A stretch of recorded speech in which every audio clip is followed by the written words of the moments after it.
Cédicom Thiès au service de l'Évangile, tous ensemble pour partager la joie de l'Évangile.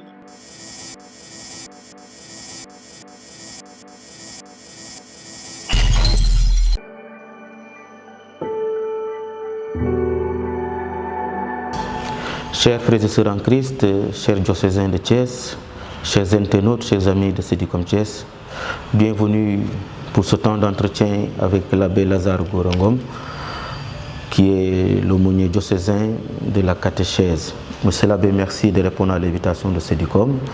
Je vous laisse le soin de saluer et de vous présenter à nos internautes. Je voudrais vous saluer par les mots du Christ ressuscité qui dit à ses disciples « Paix à vous ». En ces temps où nous célébrons la mort, résurrection de notre Seigneur Jésus-Christ, cette lumière qui a jailli du tombeau, qui est source et sommet de notre foi, le fondement même de ce que nous croyons, que le ressuscité de Pâques illumine nos vies pour que nous puissions sortir de nos tombeaux et entrer dans son admirable lumière. Alors, monsieur l'abbé, cette année vous êtes nommé aumônier diocésain de la catéchèse. Quelle évaluation faites-vous de la catéchèse diocésaine depuis que vous avez pris les rênes? Depuis les nouvelles affectations et avec les nouvelles nominations avec la commission, Monseigneur Albert, par le biais de l'abbé Raymond, responsable, ils m'ont confié la commission diocésaine de la catéchèse. J'étais d'ailleurs l'adjoint de l'abbé Thomas d'Aquin, à qui je dis notre merci sincère pour tout le travail qu'il a abattu dans la commission. Vraiment, nous lui disons merci pour tout ce qu'il a fait. Faire l'évaluation, ce serait peut-être précoce, mais on pourrait dire que nous avons trouvé la catéchèse dans un rythme vraiment très louable, mais nous pouvons dire que nous rencontrons aussi des joies, mais pas seulement des joies, il y a aussi des difficultés. Mais qu'à cela ne tienne, la mission nous oblige à aller de l'avant. Le Seigneur, pour reprendre le pape de vénérable mémoire Benoît XVI, le Seigneur qui appelle, il enlève tout, il donne tout. Nous sommes tous appelés à sa suite, à la suite du Christ, pour être des témoins de l'Évangile au matin de Pâques comme les apôtres. Donc, en faisant un bref aperçu de l'évaluation, peut-être, on pourrait dire que vraiment la catéchèse, il y a un dynamisme qui est en train de naître depuis même mes prédécesseurs. Et vraiment, ils ont légué un legs inouï pour la catéchèse diocésaine. Et il y a des acquis. Nous essayons de conserver les acquis, tels que le pèlerinage des catéchistes au niveau national d'abord, mais il y a aussi au niveau diocésain. Et il y a aussi les rencontres avec la commission diocésaine, composée des 4 prêtres des doyennés aumôniers, les aumôniers décanaux, les responsables choisis par doyenné et des responsables aussi cooptés par le responsable diocésain de la catéchèse. Normalement, nous avons fait la réunion d'ouverture et nous avions fait aussi l'assemblée générale des catéchistes. Après cette assemblée générale, nous avons élaboré un calendrier d'activités. Et notre première activité, c'était même l'assemblée générale. Après cette assemblée générale, qui s'est tenue à Bambey, après cette assemblée générale, la plus grande assemblée que nous avons organisée, c'était la journée des catéchumènes à Ngoye. Et après cette journée des catéchumènes à Ngoye, notre prochain rendez-vous aura lieu le 19 avril à la paroisse Notre-Dame de Fatima. Voilà en résumé les activités que nous avons menées pour le moment. mais il y a d'autres qui viendront, comme le ngel, la confirmation des néophytes, la réception des sacrements, communion, confirmation. Et des difficultés, l'information souvent ne passe pas. Ça peut dépendre peut-être de la coordination qui n'est pas encore parfaite, mais nous essayerons de voir comment améliorer ce qui est l'existant pour qu'il y ait une bonne harmonie dans la réflexion et dans le fait de donner l'information à temps et que les catéchistes soient informés aussi à temps. Et au côté financier aussi, nous avons quelques problèmes, mais ce n'est pas les finances qui font la pastorale. Bien vrai que la pastorale a besoin des moyens pour aller de l'avant. Mais qu'à cela nous tienne, le Seigneur qui appelle mettra toujours à notre disposition les moyens qu'il faut pour que nous puissions aller de l'avant. La mission ne nous appartient pas, la mission appartient à Jésus. C'est lui-même qui nous a choisis, établis et envoyés. Donc le message que nous portons ne nous appartient pas. Et tout baptisé même doit annoncer que Jésus-Christ est mort et ressuscité. Voilà le kérigme, voilà le point central, voilà l'élément fondateur et l'objet de notre foi. Il y a des obstacles, il y a des réussites, mais il y a aussi des perspectives. Et nous confions tout cela à la protection de Sainte Anne, patronne de notre Église, et à Notre-Dame de Mont-Roland aussi. Alors, parmi toutes les activités que vous avez citées, qui est consigné dans le calendrier diocésain de la catéchèse, il y a le pèlerinage diocésain qui va bientôt avoir lieu. Est-ce que vous pouvez revenir sur le thème choisi pour ce pèlerinage diocésain et le chronogramme pour que, comme vous l'avez dit, la communication puisse passer, que les fidèles qui nous suivent via Cédicom, les catéchistes, puissent déjà prendre note? Cette année, normalement, chaque diocèse du Sénégal doit organiser son propre pèlerinage pour les catéchistes. Et nous savons que la paroisse Notre-Dame de Fatima célèbre cette année son jubilé de 25 ans. Et c'est dans cette optique que l'administrateur, Monseigneur Albert Sen, avait adressé aux diocésains de Thiès une lettre les invitant à effectuer des pèlerinages à la paroisse Notre-Dame de Fatima. C'est ainsi que la commission diocésaine de la catéchèse, à laquelle je suis responsable, en assemblée avec les catéchistes et du bureau, nous avons décidé de tenir notre pèlerinage cette année à la paroisse Notre-Dame de Fatima de Farah. Et nous pensons que ce serait une manière aussi de participer à la rénovation de leur église, parce qu'eux aussi, ils sont en train de rénover leur église pour que l'embellissement de l'église soit plus merveilleuse ou merveilleux. Maintenant, pour le chronogramme, à 9h jusqu'à 9h45, nous aurons l'accueil des délégations. L'accueil des délégations, normalement, on aura tous les doyennés qui seront présents, avec les aumôniers, les sœurs conseillers ou autres, même les catéchisés, s'ils veulent venir à partir de la classe du CM1 jusqu'au niveau universitaire, sont tous invités, y compris tous les diocésains de Thiès et ailleurs. Voilà. Le thème pour cette édition, c'est catéchisme dans l'attente de nouveaux pasteurs. Comme Marie, soyons des missionnaires de l'Évangile.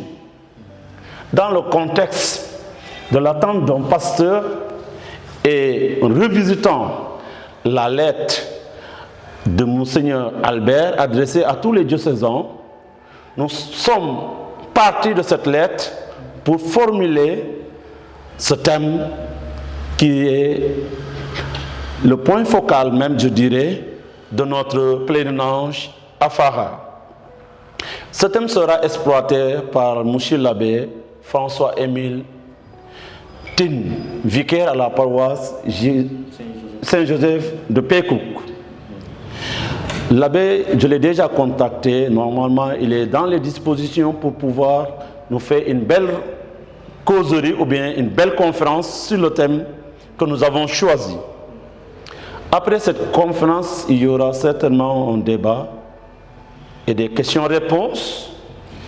Et quand nous aurons fini cette conférence, nous avons prévu la messe à 12h. Cette messe sera présidée par Monseigneur Albert Sen, administrateur diocésain du Thiès. Et à sa guise, il va faire l'homélie, il dira les mots qui concernent la pastorale catéchétique. Il va motiver davantage aussi les catéchistes du diocèse. Voilà. Et après la messe, nous aurons le repas prévu aux environs de 14h. Ce repas sera gratuit avec l'aide de l'économie diocésain et que la commission a sollicité pour que nous puissions offrir quand même à nos vaillants catéchistes le repas digne, parce qu'ils travaillent sans être payés. Ils travaillent parce qu'ils ont l'amour pour l'évangile, parce qu'ils ont l'amour de l'évangile. Ils n'attendent rien, mais quand même, nous avons l'obligation de les motiver. C'est pourquoi, en accord avec l'administrateur, en accord avec la commission, nous pensons les offrir le repas. Après le repas, vers 15h, nous aurons l'adoration. L'adoration, le chapelet. Et c'est ainsi que quand nous aurons l'adoration, le chapelet, avec peut-être la bénédiction des objets de piété, il y aura la bénédiction finale pour le pèlerinage aux environs de 17h. Voilà, aux environs de 17h, avant que nous partions, peut-être nous aurions des mots à dire envers nos partenaires, envers nos bienfaiteurs et bienfaitrices, à l'image ou bien à l'instar de Miva Pologne, qui nous a octroyé des vélos. Et Alliance biblique du Sénégal qui va nous donner des Bibles Tob aussi en ce jour. Donc en ce jour, chaque paroisse en rentrant aura au moins 4 vélos et 4 Bibles de la part, pour les vélos de la part de Miva Pologne, pour les Bibles de la part de l'Alliance biblique du Sénégal. Alors, je rebondis sur ces cadeaux donnés par vos partenaires. Certainement, c'est pour, comme vous l'avez dit, il n'y a pas de rémunération pour les catéchistes, mais quand même c'est pour les encourager, ceux qui quittent des distances pour aller porter l'évangile, pour utiliser ces vélos. Est-ce que c'est des vélos à titre personnel ou bien c'est des vélos pour le bien de la paroisse ou bien pour le bien du comité de la catéchèse paroissiale? Voilà, pour les vélos, l'image est que nous devons travailler en synergie, en synodalité. Parce que cette année, je peux être catéchiste, mais l'année prochaine, je ne suis pas catéchiste. Si je pars avec le vélo, ça peut empiéter sur les autres, ça peut être un frein. Mais nous voulons mettre les vélos à la disposition de tous les catéchistes, bien vrai qu'il y aura des catéchistes qui seront signataires pour que nous puissions justifier le don. Mais les vélos, nous voulons les mettre sous la responsabilité des aumôniers, sous la responsabilité du curé peut-être aussi, mais aussi des catéchistes responsables de chaque paroisse pour que ça devienne un patrimoine paroissial. Et ainsi, je crois que chacun pourrait bénéficier de ce joyeux que nous avons. En tout cas, c'est pareil aussi pour les Bibles. Les Bibles seront un patrimoine paroissial. Que toutes les associations des catéchistes puissent avoir des documents. En tout cas, c'est mon souhait. Nous vous tendons pour que nous puissions équiper toutes nos paroisses en documentation pour la catéchèse. C'est mon rêve. En tout cas, c'est très bien dit. Alors, au-delà du pèlerinage, est-ce qu'il y a d'autres activités en perspective? Vous avez parlé un peu du Nguel. Est-ce que vous pouvez un peu nous brosser le but ou l'objectif du Nguel des catéchistes? Voilà.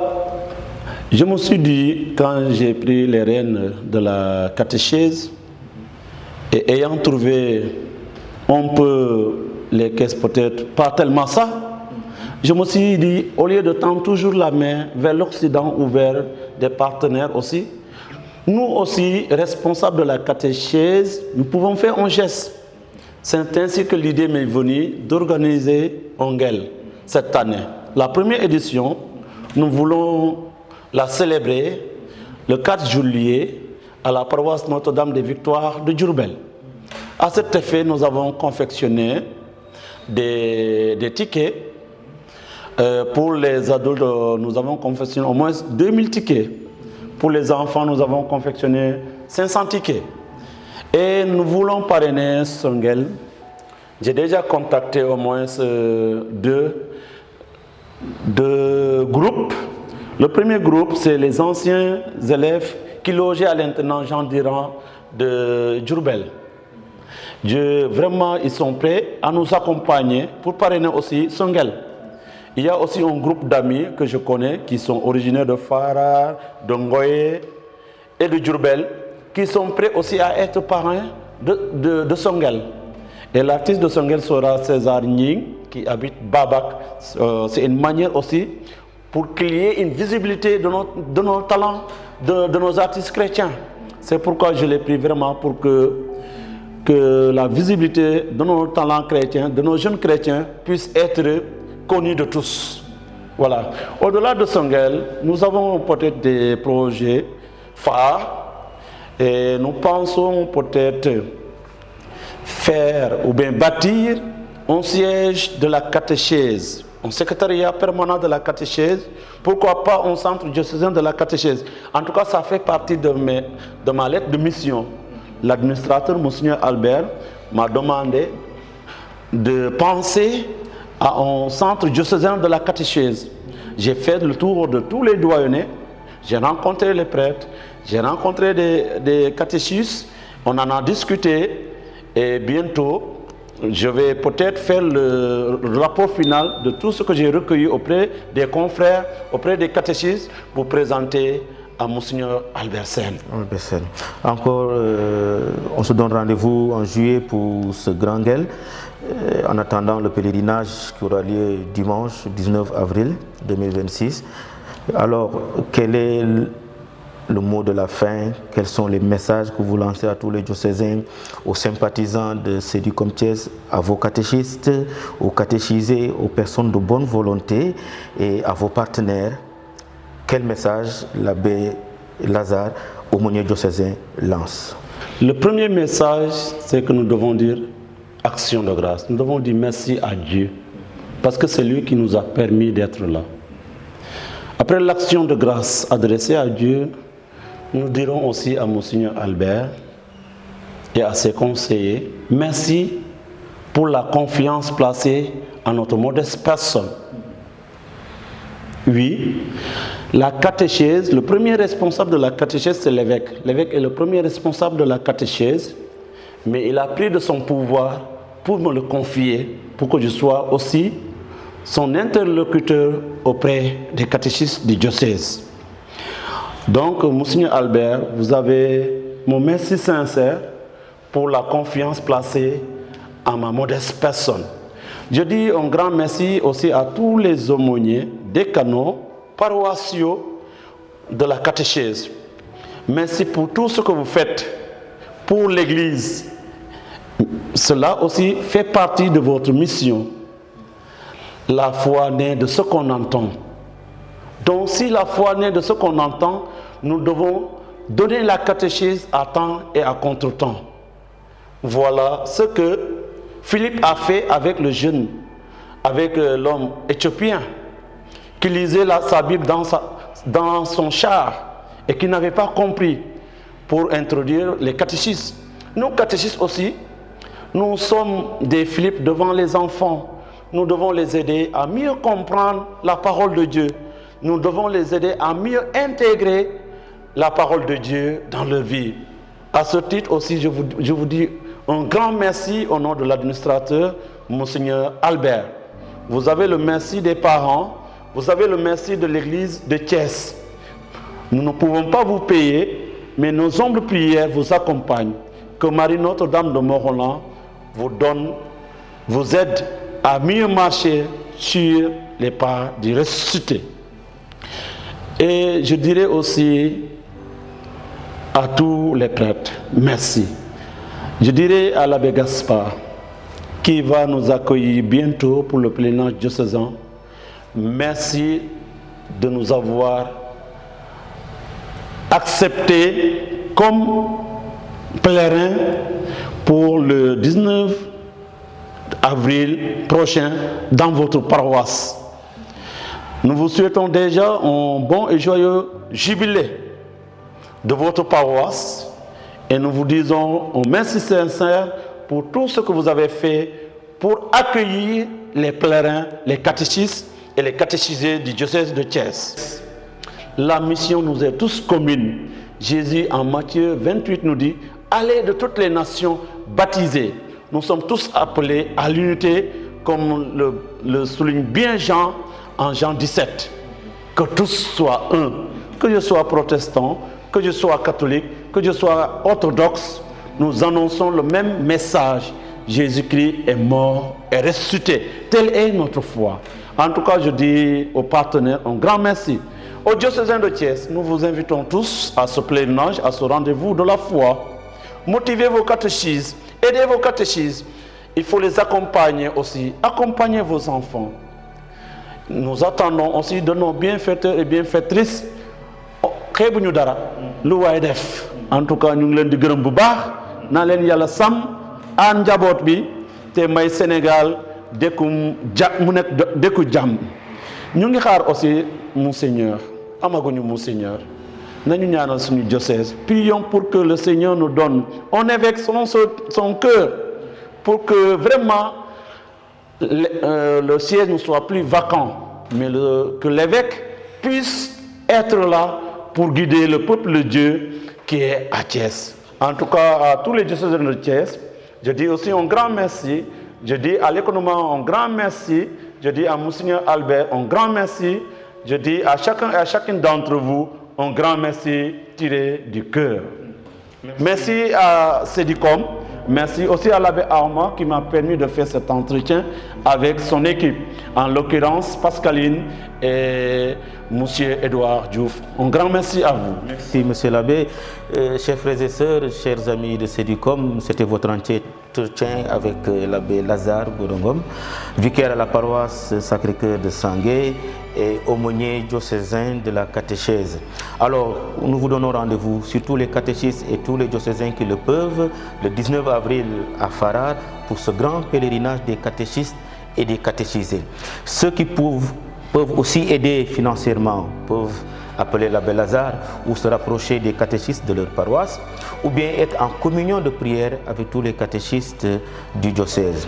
À vous tous, bon temps pascal et le Christ ressuscité continue de nous éclairer. Père, du Fils et du Saint-Esprit. Amen. Je vous salue Marie. Le Seigneur est avec vous. Vous êtes bénie entre toutes les femmes. Et Jésus, le fruit de vos entrailles, est béni. Sainte Marie, Mère de Dieu, priez pour nous pauvres pécheurs, maintenant et à l'heure de notre mort. Amen.